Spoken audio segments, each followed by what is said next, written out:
Como todos los miércoles, Natalia Motil. Buen día, ¿cómo andás? Buen día a todo el equipo de Yugo Libertad. Muy atenta, que vos también sos, ¿eh? Sos del staff. Bueno, mirá, Natalia, leí en el Clarín fue ayer, antes de ayer, impuesto al carbono. Yo miraba, Ujú. no sabía si llorar, si reírme. Las expendedoras de combustible querían aumentar el combustible, el valor del combustible, con la excusa no de que ellos pagan un impuesto al carbono. Y la verdad que me sorprendió impuesto al carbono. Entonces han decidido no de cobrarle, ¿no? Al que compra el combustible ese impuesto, para que no los expendedores o las petroleras queden exentos y ellos tengan mayores ganancias. Creo que es un 3% más, bueno, una cosa así. Vos mencionaste, creo que fue en el día de ayer, la cantidad de impuestos ahí en Twitter que tiene la República Argentina. Dentro de esos impuestos que mencionaste, no te olvidaste de poner el impuesto al carbono, ¿no? No, y es muy, el impuesto al carbono siempre estuvo, el tema es que se ajusta, digamos, por inflación. Entonces, siempre tiene que ser, o sea, se revisa gradualmente de acuerdo a la inflación que fue y bueno, y después de ahí les cobran a las, digamos, a las petroleras, etcétera. A ver, para que tengamos en cuenta, ya creo que lo habíamos hablado, pero el sector del combustible, etcétera, de la energía, había aumentado, o sea, sus precios por ajuste de la inflación, el tema de la devaluación, etcétera. El tema es que lo había aumentado en menor cantidad, es decir, había sido una especie de aumento gradual. ¿Por qué? Porque decían, mira, la verdad es que eh, te puede impactar sobre la sociedad, este incremento, nosotros no queremos que vuelva un gobierno de izquierda, digamos, un gobierno más populista, que digamos puedan, no sé, estatizar el sector o intervenirlo de alguna forma, entonces a mí me conviene que sigan más en el gobierno. Entonces yo trato de darle una buena señal, un guiño positivo. Entonces, no habían aumentado tanto el valor de las naftas en los meses anteriores. Ok, ahora, con este impuesto, esta revisión de este impuesto, es obvio que algo, un por ciento, se calcula que va a repercutir sobre el precio del combustible. Ok, ahora, eso lo tenés que sumar más o menos a la inflación, a lo que fue la inflación. Entonces calculan que podría impactar sobre los precios entre el 3 y el 4%. Entonces, bien, eso te impacta sobre la inflación porque hay que tener bien en cuenta algo. El aumento de un sector no te impacta o no tiene influencia sobre la inflación. ¿Por qué decimos eso? Porque la inflación es una canasta de bienes. Entonces, si no emiten, si no existe emisión, si no baja la demanda de dinero, vos decís que eso, vos reemplazás tu consumo de nafta por otro, o lo sustituís por otro. Es decir, vos consumís menos de un bien para poder consumir ahora lo mismo que consumías de nafta, pero ahora este precio se te incrementó. Entonces va a ser el aumento, se va a sentir, ¿por qué? Porque el sector de la nafta te atraviesa todos los sectores de la economía, es decir, desde el transporte, todo el sector terciario, entonces sí se va a trasladar a ciertas, al precio final de ciertos bienes, pero no va a ser una inflación generalizada, o sea, no te puede un sector provocar o disparar la inflación. Lo que te para, o sea, la inflación es generada obviamente por las malas políticas del gobierno. Entonces, eh, sí lo van a sentir los bolsillos de la gente que va a decir, uy, mira, yo ahora voy a poder consumir menos bienes de otra canasta.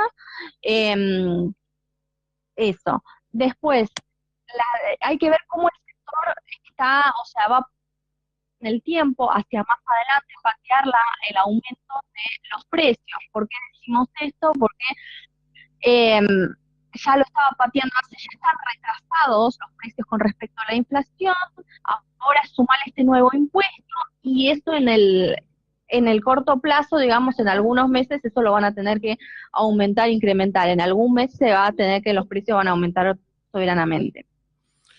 Bien, el tema que el gobierno ha suspendido este aumento.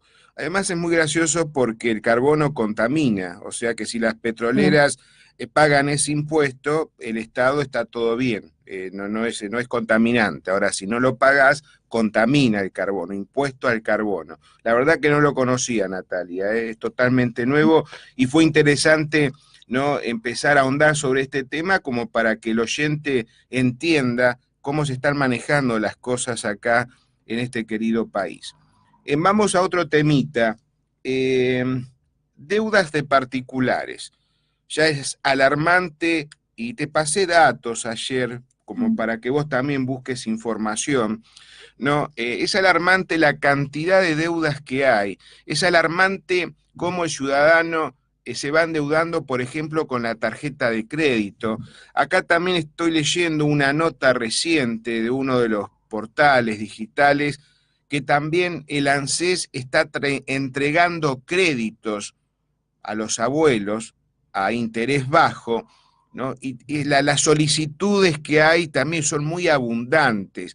Cómo la sociedad se va endeudando permanentemente como para poder sostenerse, ¿no?, como para poder sobrevivir, resguardarse de cierta manera, y no se dan cuenta, ¿no?, que se están complicando más la vida. Pero es la desesperación de la sociedad.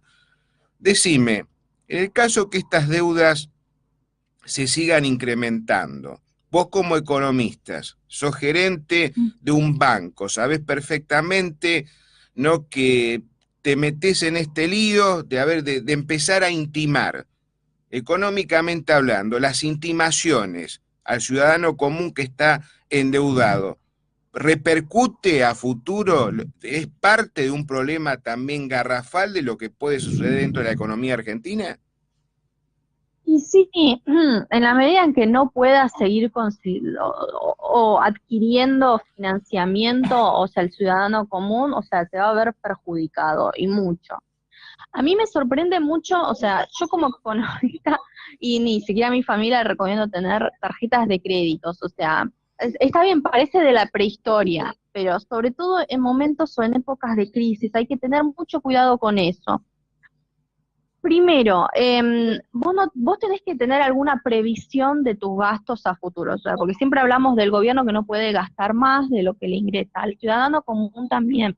Entiendo que tengan momentos, existan, y sí, es la realidad que existen momentos de crisis en que uno pierde el trabajo, debe adquirir préstamo, pero siempre en el sentido de, bueno, tratemos de ver lo que tenemos, gastar lo que tenemos y no endeudarnos. ¿Por qué? Porque es una bola que vos con intereses vas juntando a través del tiempo. Y en momentos de crisis, o sea, a la persona que más le va a perjudicar esto, o sea, los que más van a terminar siendo, son los que están más endeudados, es decir, son los que están más vulnerables, es lo que va a impactar negativamente. Entonces, más o menos el 50, o sea, lo que había investigado es que el 50% esto es una encuesta de una consultora en particular, el 50% de las personas se habían endeudado con tarjetas de crédito, o habían pedido a un familiar, etcétera. Las tarjetas de crédito son monumentales en el sentido, hay gente hoy en día en la Argentina que se va de vacaciones explotando la tarjeta de crédito. Hay que tener siempre en economía, decimos, bueno, existen las personas que son miopes, es decir, que solo ven en el corto plazo y no ven en el largo plazo. En el corto plazo, obviamente, vos tratás de satisfacer tus necesidades, tus deseos del día y no ves hacia más a futuro. El tema es que, ¿qué hacemos en el futuro, no? Entonces, y en el qué hacemos en el futuro, es que viviendo en un país tan vulnerable como la Argentina, porque nosotros no tenemos un mercado crediticio que sea perfecto, es muy imperfecto con un montón de baches, y el actor económico que más vulnerable se encuentra en este mercado es el individuo con más bajos ingresos, medianos ingresos. Obviamente vos necesitas saber entenderlo esto y preverte, decir, no, yo me resguardo, no entro en este sistema. ¿Por qué? Porque uno después termina siendo esclavo del sistema, ¿no? Digamos, esclavo de tengo que pagar esto, tengo que pagar lo otro, no puedo hacer esto, no puedo hacer lo otro, yo no sé si voy a conseguir empleo mañana o no. O sea, siempre hay que ver eso, ¿no? Obviamente la culpa no es del individuo, o sea, estamos en crisis, la culpa no es del individuo que no puede acceder o no pueda comprar a fin de mes, o sea, es la culpa del gobierno, de las políticas de gobierno que seguramente lo dejaron sin trabajo, que su poder adquisitivo se, se redujo a un 40 o un 50%, después tenés el tema de los impuestos, un individuo en promedio tiene que pagar el 50% de su salario para impuestos y contribuciones, cargas sociales, mejor dicho, y después tenés, o sea, o trabajas la mitad del año para el Estado, o sea, son una acumulación de factores que lo posicionan al actor como el más vulnerable dentro de la sociedad, mientras que estamos sosteniendo un sistema parasitario de políticos parasitarios. Entonces, sí, va a impactar totalmente, y a medida que se acreciente la crisis, si es que no mejoramos en los próximos meses, el individuo lo va a sentir más, y va a ser el que se encuentre más en peligro. Bien, un dato que salió en ámbito que también es preocupante. Los datos del Banco Central alarman, dice el título. Solamente en las 4 semanas de abril, esa cuenta totalizó 2.341 millones de dólares, un 13,9% más que en marzo. Ya son casi 69.000 millones de dólares desde que el presidente Macri comenzó su gestión en lo que se han ido del país, ¿no? La cantidad de dinero que ya se ha ido del país ya pisan los 69.000 millones de dólares.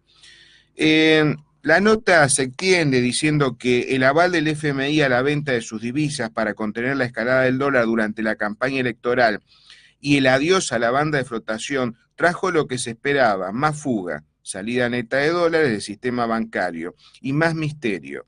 Por el lado de la formación de activos externos, así se llama la fuga, vos como economista lo sabés, se disparó el 32,2%, tomando abril de este año y comparándolo con abril del año pasado.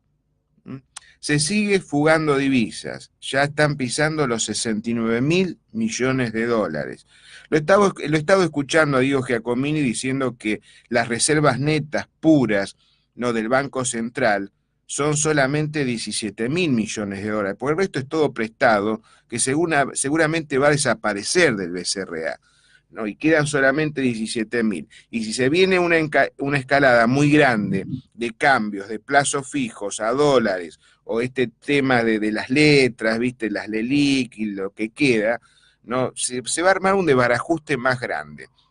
Explícame, Natalia, habiendo tanta recesión, porque hay recesión, después de la recesión, ¿cuál es la otra etapa no más peligrosa? ¿Es esta inflación? ¿Puede ser? A ver, asesorame en eso porque no entiendo nada. Bueno, en recesión es lo peor que... Eso te quiere decir que el país no crece, y si el país no crece, no genera empleo o se destruye empleo. Entonces, cuando se destruye empleo, la gente queda sin, o sea, queda sin trabajo, no puedes conseguir un trabajo, y esto se va a seguir reproduciendo en el sentido de que se van a estar cerrando fábricas, etcétera. Es un círculo sin acabar. Ahora bien, el peligro es que, el más peligroso, que nosotros caigamos, o el segundo paso es que caigamos a una hiperinflación, a un default. O sea, es un default, existe el riesgo que cada vez más se acrecienta a medida que nos acercamos a 2020, e hiperinflación sí podría pasar, o sea, si nosotros nos fijamos la masa de pasivos del BCRA, digamos, vamos a ver que es tan enorme la pelota que, digamos, en algún momento esto se va a disparar. ¿Y a dónde se puede disparar? Y se puede disparar a los precios, digamos, a una inflación generalizada de casi llegando a los 3 dígitos. Hoy estamos hablando de que podríamos tener, por decir hasta fin de año, un 90%, o sea, es una locura. Entonces, ese va a ser si nosotros caemos en un default, ese sería el peor escenario de todos. Si caemos en la hiperinflación, sería el escenario B más peligroso, digamos, una hiperinflación acá en la Argentina realmente sería catastrófica. Pero bueno, si nosotros, hay que verlo del lado positivo, si nosotros caemos en alguno de esos, digamos, al gobierno va a tener que sí o sí hacer algo. O sea, esto en algún momento se va a disparar, no es que nosotros en un futuro, bueno, no vamos a caer, qué sé yo, si seguimos así como estamos. O sea, si el gobierno, no nosotros, sino el gobierno, si sigue haciendo las mismas o sigue manteniendo su política gradualista, o digamos, más que gradualista, de estático, ¿no? Porque no se mueve tanto. Entonces, si se sigue manteniendo, en algún momento nosotros vamos a tener los mismos problemas, seguimos teniendo los mismos problemas, solo que lo estamos aplazando para más adelante, en algún momento se va a disparar. Entonces, bueno, si ya va a ocurrir este año, el año que viene, que suceda de una, y bueno, que el gobierno tenga que hacer a la fuerza, tenga que hacer todas las reformas que no quiso hacer cuando las cosas estaban más o menos bien. Y nosotros quizás en una hiperinflación, digamos, dolarizamos todo, una convertibilidad, algo que te asegure solucionar el problema rápidamente. Un default sería un poco más difícil, o sea, es más complicado salir del default. Ese sería el peor escenario. También deberían hacer todo un ajuste fiscal fenomenal, o sea, y eso te podría decir que lo vas a solucionar, la Argentina podría crecer luego de estas reformas. Antes de eso, bueno, hay que pasar por momentos realmente dramáticos. Mira, otra de las notas que son bastante interesantes, estuvimos hablando recién sobre carga tributaria. Está preocupando mucho la producción de vehículos, ¿no? Ya se sabe, y yo lo vengo repitiendo de hace varios días, que se van a reducir en 500.000 vehículos menos este año, sin hablar de los despidos que van a haber en concesionarios, que se calculan que ya los concesionarios planifican despedir alrededor de 7.000 personas en todos los concesionarios del país, eso sumado, ¿no?, a los técnicos que están trabajando en las fábricas de vehículos. A eso también hay que sumarle, ¿no?, que Fiat piensa fusionarse con Renault, ¿no? Ya hay un informe dando vueltas ahí en todo el mundo, lo leí en el diario El País de España, donde Fiat se quiere fusionar con Renault. Y eso traería aparejados cesantías, ¿no?, en todo lo que es Fiat en el mundo. Vamos a ver Rattasi cómo se va a comportar con ese tema, porque Rattasi, considerado como uno de los peores empresarios automotrices de la Argentina, yo creo que no le va a perdonar la dignificación a unos cientos trabajadores de Fiat. Pero veremos cómo transcurren los días. El tema dice acá el título, que Macri termina el mandato con más presión impositiva que cuando asumió. Y pone el ejemplo de los vehículos, ¿no? Más que reducir la carga fiscal en los últimos meses, se aumentó respecto a los 2 primeros años del gobierno de Cambiemos.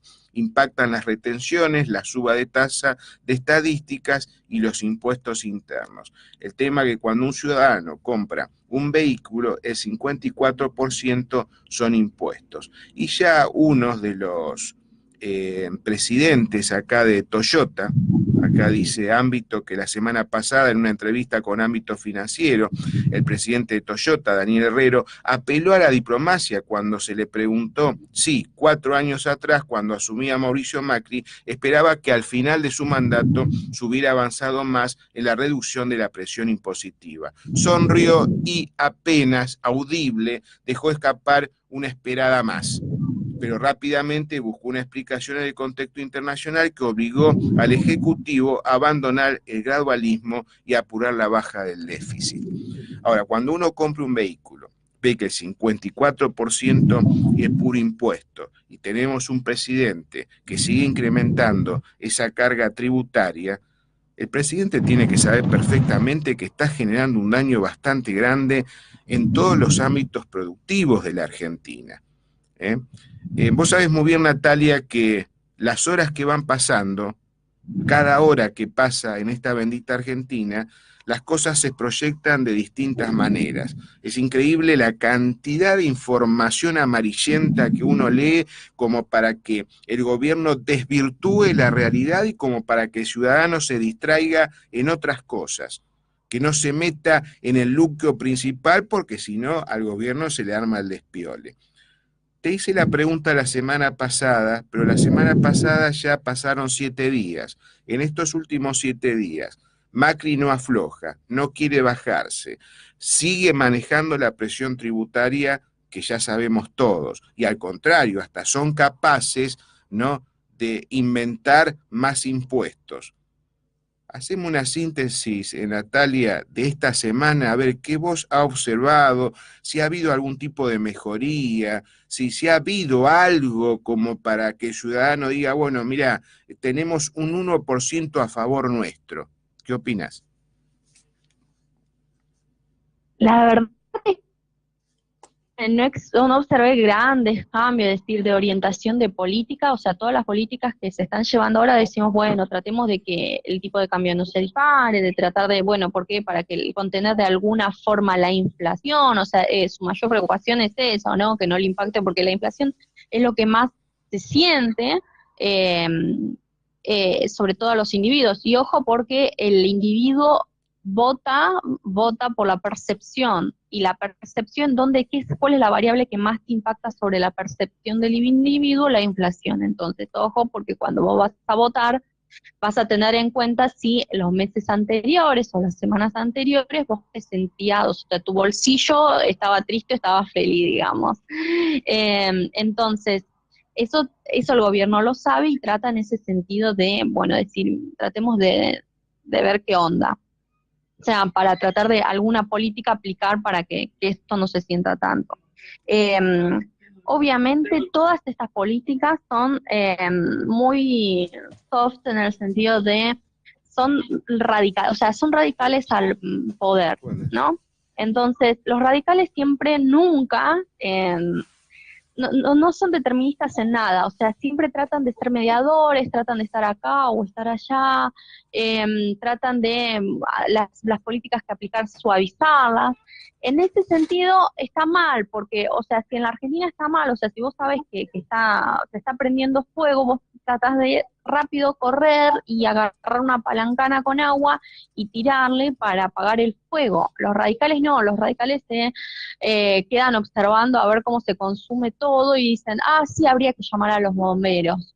Entonces, obviamente, la Argentina está mal y en la nota había dicho algo así como, bueno, porque pasaron cosas en el sector exógeno, o sea, digamos, pasaron cosas afuera y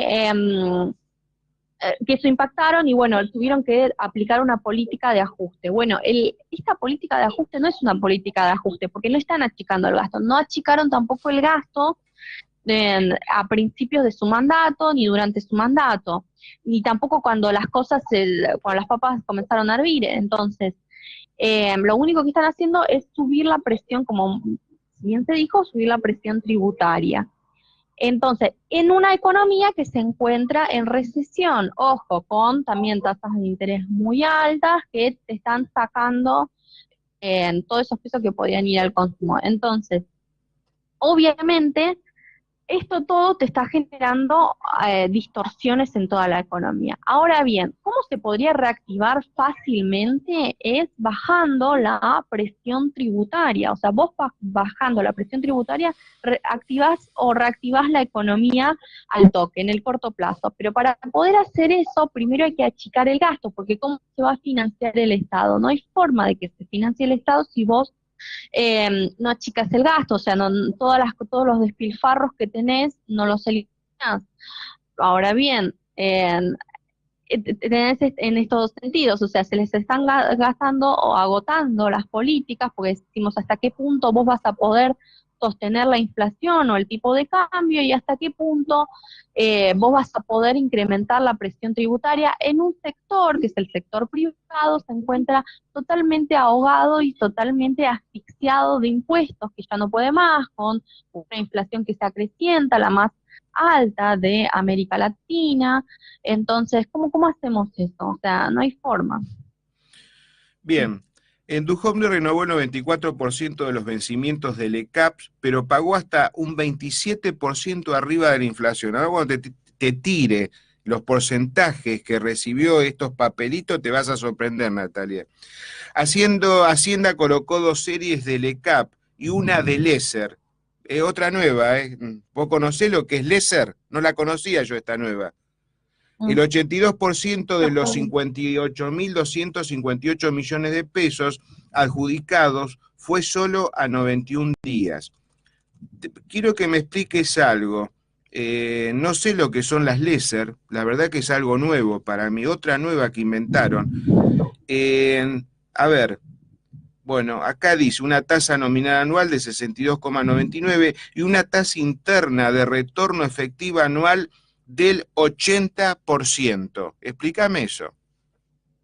Sí, mira, todas esas son ajustadas, digamos, por inflación. O sea, son las mismas deudas, pero bueno, son diferentes, digamos, se ajustan de diferentes formas que el resto. Entonces, bueno, tenés diferentes instrumentos. ¿Por qué están saliendo a, digamos, emitir de esa forma deuda? Bueno, para poder pagar deuda anterior, porque, digamos, se vencía un bono soberano, un bono dual, o sea, en los días anteriores, entonces vos tenías que eso no te impacte sobre la economía. Entonces, ¿cómo haces para que no te impacte sobre la economía este vencimiento? Bueno, lo renovás con más deuda, ¿no? Lo haces con más deuda.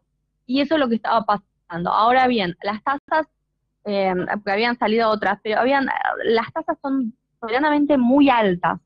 Entonces, que en algún momento eso te va a impactar en el sentido, o sea, todos los vencimientos son post elecciones de octubre. ¿Qué hacemos después post elecciones de octubre? ¿Cómo se financia eso? O sea, ¿de qué forma lo van a desarmar todos estos instrumentos que habían adquirido para poder mantener el tipo de cambio? ¿Y qué pasa con el tipo de cambio? O sea, ahí tenés, o sea, vamos a ver qué es lo que sucede con la Argentina realmente post octubre 2000. Y ya se están hablando todos los que tomaron deuda en el muy cortísimo plazo con estos instrumentos, son los futuros fondos buitres de la Argentina. Porque digamos, o sea, si ya sabemos que la Argentina tiene un riesgo de default soberanamente muy alto, ¿qué es lo que va a pasar? ¿Cómo lo van a pagar? ¿Y qué va a suceder con todos esos que tomaron esa deuda? ¿Cómo le van a pagar? Mira, te di una parte de la nota que la hizo, acá la publicó La Política Online. Aquí he hecho una síntesis.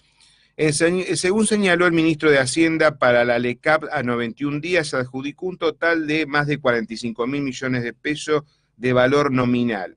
El precio corte fue de 979 pesos por cada lámina, lo cual representa una tasa nominal anual, o sea, la famosa TNA, de 62,92%, y una tasa interna de retorno efectiva anual, la TIREA, de 80%. No te entiendo, Natalia, qué es la TIREA. Explícame, ¿qué es eso, la tasa interna de retorno efectivo? No entiendo eso. Bueno, en realidad sería lo que a vos te devuelven, o sea, por tomar, digamos, esa deuda. Entonces, por eso es que tenés todos estos instrumentos de, bueno, digamos, son tan altos. Sí. Mirá, en el viernes pasado estábamos hablando con Mariano Fernández, vos lo conocés, docente, es economista igual que vos, ¿no? Y le tiré ahí justo al final, ¿no? Cuando estaba al final de la primer parte, digamos, ¿no? De la programación. Entonces le dije, mira, me enteré acá en la provincia de Buenos Aires, en Banco Provincia, una persona X, un empresario, eh, que tuvo que renovar un plazo fijo 800.000 pesos. Y yo le dije, ¿sabés cuánto le dio el Banco Provincia a 180 días para que renueve ese plazo fijo de 800.000 pesos? Negociando, ¿no? Yo le dije el 100%. Él se sorprendió. Pero ya esto, al ver que hay una tasa efectiva anual del 80%, entonces no me mintió ese empresario, negociando con los bancos a puerta cerrada para que los bancos no se le vaya el dinero, si no va a pasar al dólar, los tipos están negociando a porcentuales muy altos. ¿Es coherente o no lo que te estoy diciendo? Totalmente coherente. Y en el sentido que están tratando de sostener de que no se inyecten pesos en la economía, en ese sentido. ¿Por qué? Porque si te llegan, o sea, no te inyecten pesos en la economía, vos no te vayas tampoco al dólar, entonces eso te va a corroer más tu moneda nacional, o sea, vas a generar disparidades, o sea, se te puede disparar el tipo de cambio. Entonces, todas estas situaciones, o sea, la están tratando de sostener. Y ojo, porque están todos tratando de apoyar a este gobierno. ¿Qué sucede cuando quizás, Dios no quiera, digamos, pero gane un gobierno populista, digamos, seguirán apoyándolo? O sea, toda esta gente, ¿qué es lo que va a suceder con toda esta gente? O sea, ¿quiénes van a ser los perjudicados? Nosotros. Buen día, Natalia. Te venía escuchando en el auto y me quedó dando vueltas algo cuando hablaban del aumento de combustibles. Viste, a mí me gusta el tema de la escuelita libertaria. Y me quedó dando vueltas eso de que los combustibles y el aumento de los combustibles y del dólar no generan inflación. Y es lo que más se me complica explicarle a mis amigos no liberales, que me dicen, sí, ¿cómo que no? Sube la nafta, sube todo, suben los precios, sube el dólar, sube todo. ¿Es tan así? ¿Están equivocados? ¿Estoy equivocado yo? No. Bueno, sí, en el sentido de que, o sea, es, digamos, la nafta es un solo bien. Imaginemos un millones de bienes. Nosotros tenemos un ingreso de 100 pesos. Entonces, todos los meses nos ingresan 100 pesos. Pongamos nafta en un bien y el resto de los otros bienes en otras variables, digamos, ¿no? En el resto de las variables. Decimos, tenemos solo dos bienes en la economía, nafta y otros bienes. Bien. ¿Qué es lo que sucede cuando aumenta el precio de la nafta? Nosotros consumimos porque nosotros necesitamos, digamos, nuestra demanda va a ser de acuerdo a la elasticidad de ese bien, vos vas a poder sustituirlo por otros bienes, o vas a decir, no, sabes que no lo consumo. Bueno, ahora bien, el transporte, ¿cómo hace el transporte, los colectivos, etcétera? No hay forma de hacerlo. ¿Qué es lo que va a hacer? Van a tratar de consumir, digamos, menos bienes, o sea, en contra del resto de los bienes, digamos. A medida que la elasticidad que tenga la nafta, vos vas a consumir tanto o cuanto menos de los otros bienes. Claro. Entonces, eso no te genera inflación, porque vos lo único que estás haciendo es, bueno, consumo más de o sea, consumo lo mismo de este producto, bueno, pero consumo menos de este producto porque mi ingreso es constante. Claro. Ahora bien, supongamos que el Banco Central, hay una paritarias, etcétera, decide empezar a emitir, ¿no? Entonces inyecta pesos en la economía. Esa inyección de pesos en la economía, que es lo que genera, bueno, te genera que tu ingreso empiece a incrementarse, ¿no? Vos tengas más pesos. Ahí sí te genera inflación. ¿Por qué? Porque ahí vas a vos consumir más, digamos, de ambos pesos, entonces eso va a empezar a empujar el precio para arriba, porque la producción es constante, ¿no? Claro. Entonces ahí sí te va a incrementar los precios. O sea, por eso decimos siempre los economistas liberales que, y no los economistas, sino los economistas más sensatos, el sentido común, decimos, mira, lo único que se está sucediendo es que, o la inflación es solo generada por política monetaria. Y ojo también con esto, porque una de las discusiones que se encuentran muy arraigadas en el plano económico es con el IPC, que muchos confunden inflación con variación del IPC. Y el IPC únicamente genera o considera una cierta cantidad de bienes en una canasta tipo que lo miden, digamos, ¿no? Uh-huh. Entonces, puede ser que esa canasta justo haya variado ese mes, pero puede ser que no te genere inflación, o al revés, que vos tengas inflación, pero los bienes que estén considerados en esa canasta, digamos, no estén disparados, o que uno de los bienes, como por ejemplo la nafta, que se encuentra muy ponderado, te dispare el IPC hacia arriba, pero eso no te va a generar inflación, porque si no, con esta política, o sea, con esta idea de que un sector puede influirte por el resto de la economía, lo que estamos considerando es que, bueno, sí, y el aumento de los salarios de un determinado sector también te podría empujar para arriba el resto de los bienes, y no es así. O sea, la única forma es que es la inflación, el aumento generalizado de los precios, no en un solo sector. Vos cambias tu canasta o tu portafolio, digamos, pero no es que se incrementan los precios de forma... ¿Sí? ¿Se entendió? Sí, creo que quedó bastante claro. Lo que pasa es una percepción que está muy arraigada en la gente, de que sube el dólar, suben los precios, sube la nafta, suben los precios, y que son ellos los que tiran todos los precios para arriba, cuando en realidad por lo menos una explicación que a mí me pareció bastante sensata, es que son los que primero suben. Cuando hay demasiado, un sobrante monetario en la economía, son los primeros precios que suben. Por eso parece que van arrastrando a los demás. Y los demás lo siguen. Entonces, si seguimos esa teoría, en realidad, el año pasado el dólar subió un 100% y la inflación fue 50%, a los precios todavía le quedaría subir un 50% más este año. Totalmente.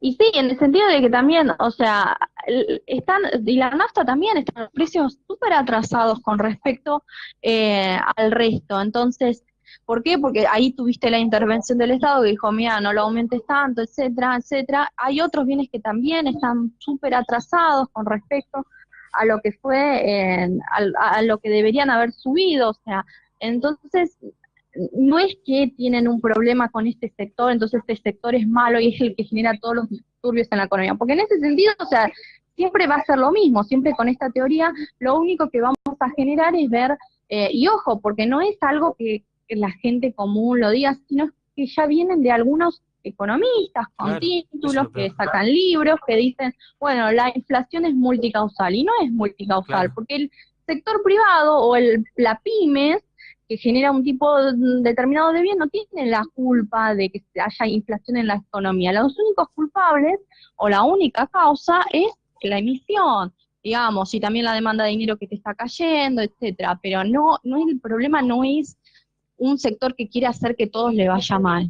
Claro, eso es lo grave, ¿no? Que los economistas están repitiendo eso en los medios. Después, ¿qué puedes esperar de la pobre gente que repita lo que dijo un economista? Bien, mira, te doy una primicia, Natalia, sacada del horno, los combustibles van a aumentar el sábado sí o sí. Habían planificado 4%, ahora va a ser del 2% solamente, pero el sábado aumenta el combustible un 2%. A ver, explícame ese manejo espurio que hace gobierno y petroleras. ¿Por qué hasta ayer era un 4 y era el combustible de carbono? Ahora es un 2 y le meten de prepo sí o sí el sábado. ¿Qué significa ese tipo de presión para vos? Bueno, primero, todas las políticas que se anuncian los fines de semana, digamos, son para que no haya tanto, digamos, ruido. Si vos por eso las buenas políticas recomiendan que las anuncien a partir del lunes. Obviamente, todo aumento, incremento de un sector, de un bien que es tan importante durante... ¿Qué? Me haces reír, Natalia, lo del lunes. Pero es así, y las malas los viernes a la tarde. Eso sí, me sacaste la primera sonrisa de la mañana, Natalia. A mí me hicieron reír, estaba tomando mate con lo del carbono, me atraganté con la bombilla. No, lo de carbono yo no sabía si llorar o reírme el día de ayer, no sabía. Dale, te sigo escuchando, disculpame, Natalia. Bueno, perdón, pero bueno, es la política económica, digamos, es así. Digamos, ¿qué es lo que está sucediendo? O sea, porque nosotros ya esperábamos durante los meses anteriores que el aumento de los precios de los combustibles sea mucho mayor de lo que realmente fue. O sea, ya están atrasados con respecto a lo que fue, porque una de las variables que más le impactan al sector es la devaluación que tuvimos. Discúlpame, ¿cómo que están atrasados? ¿Que los valores de los combustibles están atrasados para vos? Totalmente, ya nosotros esperábamos los analistas. Me hiciste volar la sonrisa, ¿sabes a dónde? ¿No? ¿Cómo? Explícame eso, ¿cómo que están atrasados? No te entiendo.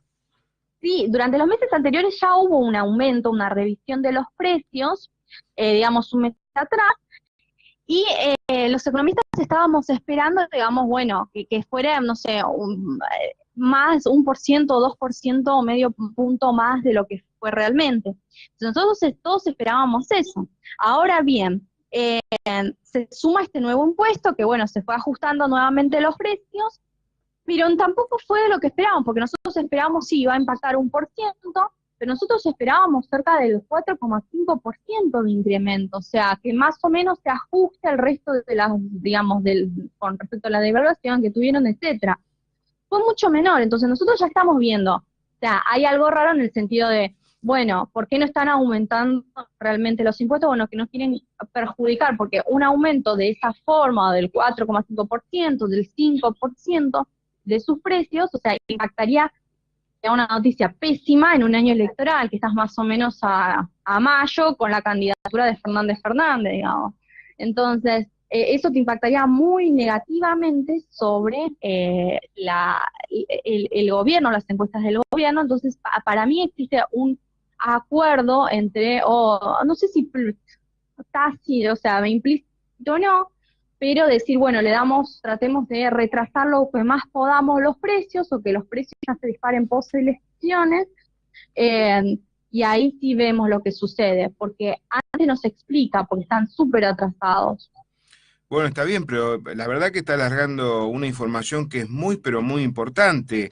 O sea que hay un acumulativo bastante garrafal. Sí, claro, Ujú. tenía que haber aumentado un 4 y aumenta solamente un 2% y de prepo, o sea que se está acumulando desde enero hasta mayo un determinado porcentaje. Sumemos un 5% seguro. Ujú. Sumemos en el Sí, segundo semestre otro 5, pero entonces acá se viene un batacazo donde va a dejar de estar talado más de uno. totalmente de acuerdo. Entonces, ¿y cuándo se va a disparar? O sea, a mí eso es lo que más me preocupa. ¿En qué momento? Y bueno, y sí, va a impactar sobre la gente y cómo lo van a financiar eso, o sea, cómo van a tratar de sostenerlo el próximo gobierno, este gobierno, la segunda reelección. Bueno, hay que verlo.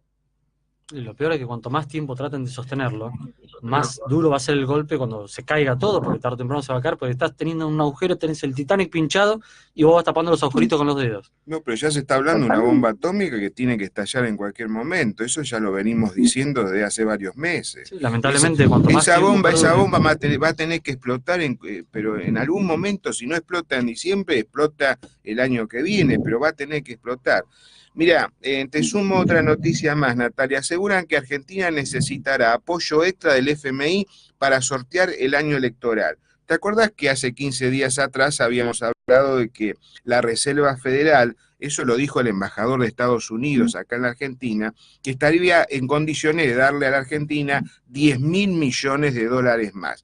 Bien, ahora el Fondo Monetario Internacional está planteando o está planeando entregarle más dinero, ¿no?, a la República Argentina. El Instituto de Finanzas Internacionales fue el que había anticipado el enorme éxodo de inversores que estaban en LEVAC y que originó la devaluación de 2018. Ahora advierten por una fuerte caída de reservas. Claro, avisoran lo que ya se viene alertando, lo que Diego Giacomini viene alertando. Cuidado que a partir del segundo semestre, ¿no?, hay muchos que van a tener que cambiar, van a cambiar mucho estos títulos, estos papelitos por dólares. Entonces el gobierno no va a poder soportar esa presión. Bueno, fíjate, el FMI pretende darle más dinero a la Argentina, más los 10.000 millones de dólares de la reserva.